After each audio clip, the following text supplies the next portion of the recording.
Well, demand for takeout has really shot up because of the pandemic, but some local restaurants say they are getting orders through the Grubhub app that they never agreed to fill. Okay, WGN's Dana Rebick is live to explain exactly how this works. Dana, what's going on?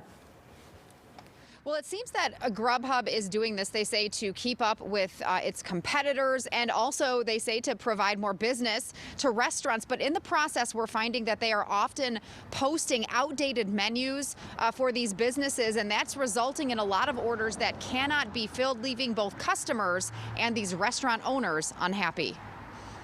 And I'm just going to run to the back and slice up this one. Hailed as one of the top bakeries in the country, Aya Pastry in Westtown is used to a steady stream of customers, but last Wednesday, we had somebody come to our door claiming that they are a Grubhub delivery driver, and he showed his phone screen with an order placed by a customer.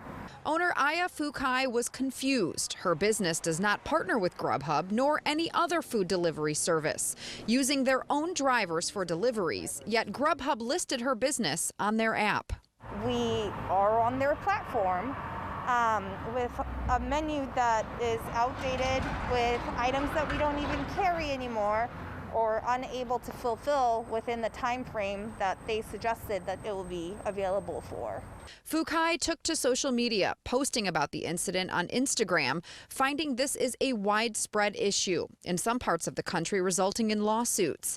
Other Chicago restaurant owners from Alexander Crab, Fry the Coop, and Amy's Candy Bar replied that the same thing has happened to them. I've also had customers said, wow, I had no idea, but that explains why I had to wait an hour and my order was canceled.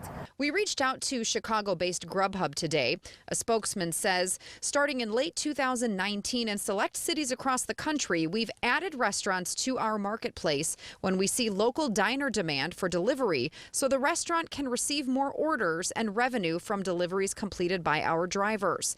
This is a model that other food delivery companies have been doing for years as a way to widen their restaurant supply, and we're using it as well in some markets to create a level playing field. Grubhub did remove Aya Pastry from its app, telling us they actually support banning this practice for themselves and competitors, proposing it to the city of Chicago, but council members have not taken action yet. I don't agree with this. I understand that it's not technically illegal, but I think it is very deceptive and unethical.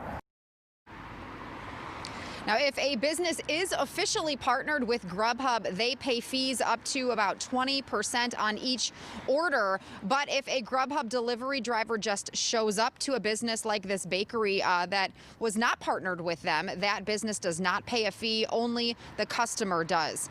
Now, Grubhub did give us an email address that businesses, restaurant owners can use if they would like to be removed from this app, and we have that link posted on our website under this story. Live in Westtown, Dana Rebick, WGN News. Dana, thank you.